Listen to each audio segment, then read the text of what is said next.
Vincent Peale.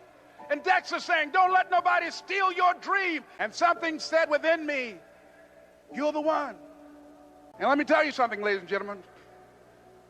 While you're here, and before you go back home to your respective cities and communities, write down at least 5 reasons on why you deserve your dream, on why you won't give up, what's going to make you unstoppable, why you must be unreasonable, because logical, practical thinking says you can't do it today.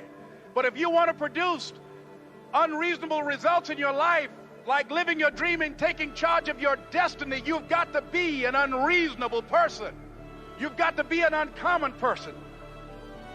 My first major goal was to buy my mother a home. If you know why you're doing something, when the hard times come, and they're going to come, when the disappointments and the rejections come, and they're going to come by the truckloads, your reasons will be your rod and staff to comfort you, to pick you up.